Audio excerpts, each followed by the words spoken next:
YouTubers and YouTubettes, Jex Russell, as usual, coming at you in the movie cave. Good morning, or whatever time of the day it happens to be as you're watching this. Coming at you with a DVD update from the past month. This is going back to early October.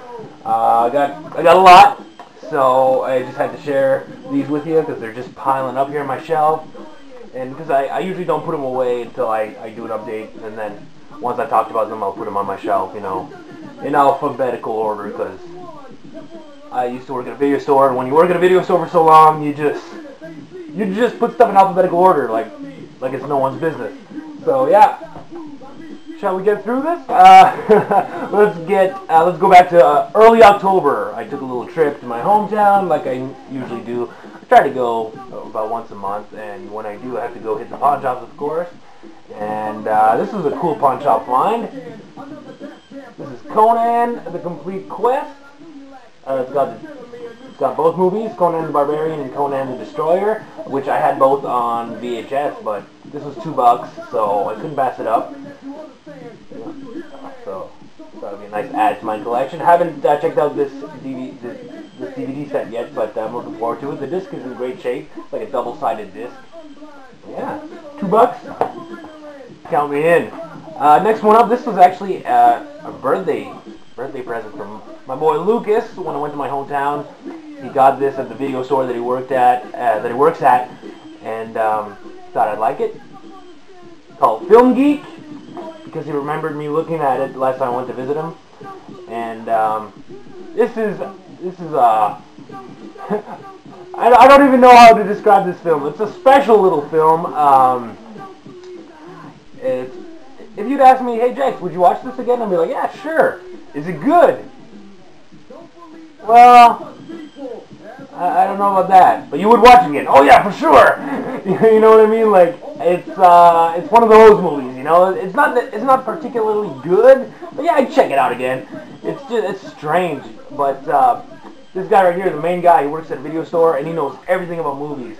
And that's what caught my attention right away, is his knowledge on movies and all the references, you know, the pop culture references and the old movie references, and you know, that whole aspect of this film is cool. But then it has this dark side, if you will. Like it's as if the filmmakers didn't really know what they were going for, because it starts off, first 20 minutes or so, really family friendly, you know, and then it's like they just threw in these crude jokes that don't really fit. They just come out of nowhere and you're like, whoa. You know what I mean? Like, where'd that come from? But, you know, it's cool. It's really, really independent. You know, like, the camera work, it's really, like, amateurish.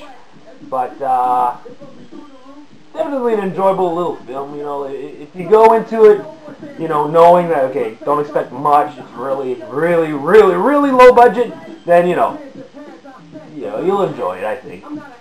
It's a fun time. Film Geek from 2005. And this one up, it's funny because Lucas was telling me about it, and then later that day we went to the store and there it was, and he's like, you gotta pick it up.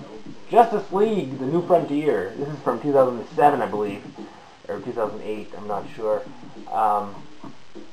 I remember I was working at a video store when this came out, and I just never checked it out, but Lucas said it's really cool, got an old school feel to it, the animation is cool. Because I'm not a fan of new animation, but looking at it, it looks, you know, it looks like I'd still enjoy it, so. Like I said, I haven't checked it out yet, but looking forward to it. At that same store, got this for $10, and this was like a trip down memory lane for me. I couldn't wait to revisit this TV show. Mad TV, the complete first season. I used to love this as a kid when I first started. You know, it's just great. And watching it again, I didn't know if I'd still find it funny like I used to. I didn't know, maybe it didn't age too well, but no, it aged perfectly well. It's just as funny as I remember. It really makes me laugh out loud. I love this cast from the early days. Orlando Jones, Bill Lamar, David Herman, Mary Shear, Nicole Sullivan, Deborah Wilson. They're just all so funny. So yeah, the complete first season, and this is the only season that's ever been released on DVD. I think there's like 14 seasons total, and they released this one back in '04, and I guess the sales didn't do too well. so there's actually a preview for season 2 box set on here, but when the sales didn't do well, they just canceled that, and no other seasons have been released. I think there's like a best of DVD release, or like seasons 8, 9, and 10, or something like that, but no full seasons, which is a shame, because I love Mad TV. It's really great. It's right up there with SNL for me. So yeah, Mad TV Season 1. Really happy to find this. I hope they eventually release the other seasons. That would be cool. But you know, I'm not going to hold my breath. Next one up. This is still during that same road trip when I went to my hometown. You know, I didn't have these. I should have them in my collection. Friday the 13th Part 5, New Beginning, the deluxe edition. I only had, for the past few years now, I only had parts 1 through 4 on DVD. I just never got the other ones, so I got Part 5. And of course, Part 6, Jason Lives. These are, you know, I don't have to say anything about these. You all know how awesome Friday the 13th movies are. 5. You know, a lot of people don't really like this one. A lot of fans were disappointed, you know. Everyone knows that twist ending, but I thought it was cool, you know, because it kind of defies everything you're used to. There's always that predictable ending, you know, Jason gets killed, but he'll be back for the next movie. But this one here, you know, there's that twist, and you're like, what? You know, I like that, because it's a surprise. It's a nice little change of pace from the usual movies, and, yeah. So, you know, a lot of people were disappointed. It's not Jason, but that's what I think is the beauty of it. Like, it's not what you're usually used to, and again, it's a nice change of pace. So I like Part 5. Part 6 was cool too. You know, more of the same, but it's really cool. The beginning is classic when they go to Jason's grave and whatnot. Yeah, so now I just need to get 7 and 8. 7 is actually the only one I haven't seen of the Paramount Friday the 13th movies. I've seen Part 8, but 7 I just never got around to it, but I want to see it because I hear it's really cool, the whole telekinesis thing. I hear it's really cheesy. Everyone says it's cheesy, but I'm interested. I'm going to be watching it pretty soon. Next one up. Oh, this is when the Halloween was getting near and all the horror movies were really easy to find, so I picked this one up. Really curious. Monkey Shines from 1988. What caught my eye is that it's directed by George A. Romero. Really big fan of his as a director. I usually love his movies, and didn't know much about this one, although I do remember seeing the VHS case of this at the video store back when I was a kid. It always caught my eye. I was like, whoa, that looks cool. I don't like this cover art very much, but the original VHS art was awesome with the toy, you know, those iconic toy monkeys with the symbols. Yeah. So, haven't watched it yet, obviously, it's still sealed, but I'm waiting. My friends and I want to watch it together, so we're going to plan a night to watch it. Here didn't do too well, because Studio Orion really kind of edited it, and it didn't meet George A. Romero's vision of what he wanted, and then the movie ended up being a box office flop, and it's a real shame, but I'm still really curious to check it out. Next, this is one I've been wanting for years and years, but, you know, when I find it, it was either too expensive, I didn't have the money, or, you know, I just wouldn't pick it up, but it's $10, I thought that's a good price. I've been wanting it for a while, I'll pick it up. I Spit on Your Grave, a.k.a. Day of the Woman, the original, 1978? Yeah, 1978. And yeah, I've been wanting this one for a while. I had actually never seen it. I saw the remake when it first came out, and I thought the remake was awesome. Like, really brutal, like, really, you know, hard to watch, but you really root for the hero, the girl, you know. And this one here was, you know, pretty much the same. Like, I thought the revenge scenes in the remake were a lot more harsh, you know, and brutal. But this one here, they're still like, whoa. Because, like everyone knows, the first half of the movie is just the girl being brutally raped, which is, it's, you know, it's just not fun to watch, really uncomfortable. But then when the second half comes and she gets her revenge, it just makes it that much more powerful. Because you really want those guys to get what they deserve. So, yeah, I Spit on Your Grave, cult classic. Really happy to have picked it up. So definitely check it out if you haven't. Good add to the collection. I don't have the remake, but I might pick it up eventually. I see it all the time at pawn shops and whatnot. Alright, are you ready for this? I've been wanting this for years, literally years. What can I say? I'm just happy to finally have it in my collection. Swamp Thing, 1982, directed by Wes Craven. Comes with this cool, what do you call that, lenticular cover. And it comes off, and you got the cool cover art right here. And, yeah, Swamp Thing. I've been wanting this for a long time, like I said, and I'd never seen it, because I just couldn't find it. Excuse me. Finally checked it out, and yeah, it's as awesome as I had thought it would be. Wes Craven did a great job at kind of recreating a comic book feel. You watch it, and you actually feel like you're reading a comic, and I love that so much. It's, yeah, it's really great. This is the 2005 MGM release, the PG version. It says PG right there.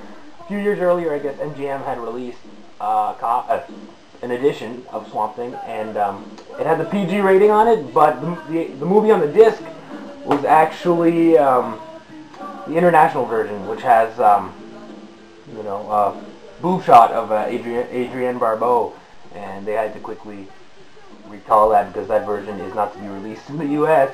So this is the PG version, but you do get side boob, and like I always say, side boob is better than no boob. I don't know where that came from. Moving on up, that same day when I picked up Swamp Thing at Zellers, found this Wet Hot American Summer. It was $2.99. Had to pick it up. Thought I would upgrade from my VHS copy. It's such a funny, awesome movie directed by David Wayne, and he went on to direct The 10 and Role Models, and he's got a particular type of humor, and I love it. It makes me laugh.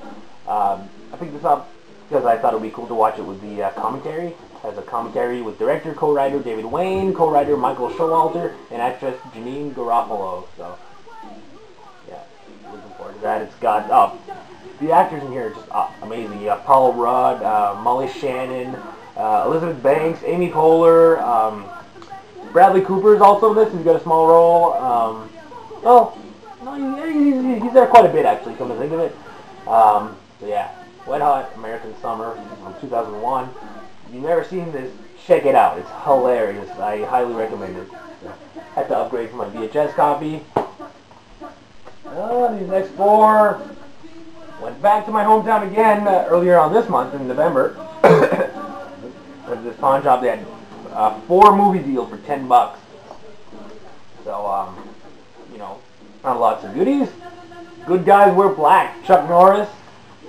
Trying to build up my Chuck Norris collection. Haven't watched these yet, but looking forward to it. Check it out. Chuck Norris, Good Guys Wear Black. Flashback with Dennis Hopper and Kiefer Sutherland. I know very little about this, but I've always seen this case. I've always seen this cover around, so, you know, looked interesting. Dennis Hopper is a hippie. You can never go wrong. That's what I was with Lucas, and I was like, what do you think of this? He's like, well, every time I see Dennis Hopper as a hippie, I'm in. I'm like, yeah, me too. So, I had to pick it up. This one, I've seen it many times, but I didn't have it in my collection. So I had to pick it up. Boogeyman. This is a great compilation flick. If you don't feel like watching a whole horror movie, but you just want to see the best parts from your favorite horror movies, this is the way to go. I couldn't recommend this enough. It's got scenes from Nightmare on Elm Street, Halloween, Child's Play 2, Scream, Texas Chainsaw Massacre, Psycho, Blade from the Puppet Master, that is, Leprechaun, and Phantasm. This was actually, years ago, this was my first introduction to Phantasm, the Tall Man, and I was just like, whoa, this movie looks amazing. And then a few years down the road, I picked up Phantasm on DVD, and yeah, I've been a Phantasm fan since. So yeah, all thanks to this. So Boogeyman, check it out. And another one I couldn't pass up, Elvira, Mistress of the Dark, her own movie. This is from 1988, I believe. 1987, sorry. And again, this is another one I've never seen. Heard so much about it, and yeah, couldn't pass it up. Got a few. The next 4 were actually purchased at the Parlor. Parlor is a great place. They always have a lot of cool movies. So, picked up Anchorman. I didn't have this in my collection. It's an enjoyable Will Ferrell comedy. This is the unrated, uncut, and uncalled for version.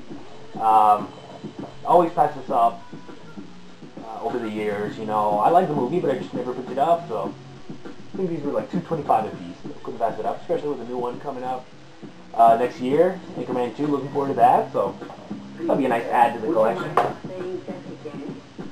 That same day, The Changeling. This is the one I've been wanting for a long time. This is the HBO flip, Snapcase. I was gonna say flipper box. Snapcase edition. Like I said, I've heard a lot about this movie over the years. Had never watched it.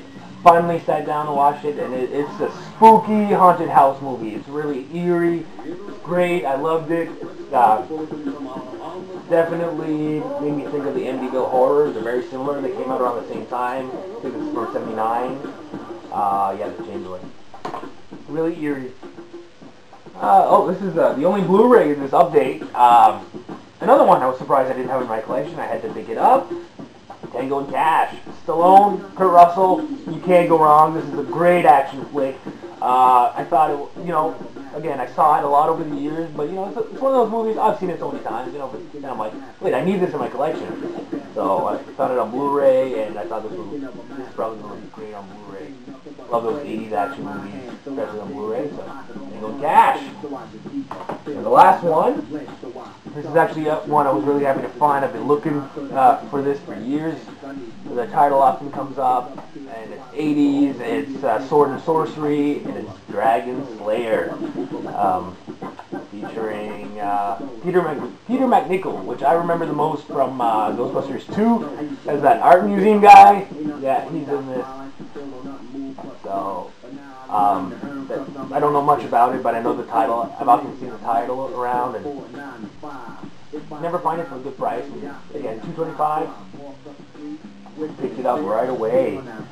Those are all my DVDs and one Blu-ray from the past month. I really hope you enjoy. Stay tuned. I got lots planned for this channel coming up. Slowly but surely, I'm just kind of building up a new segment for the channel, which I will tell you more all in good time. So stay tuned for that, and thanks for watching. Peace out!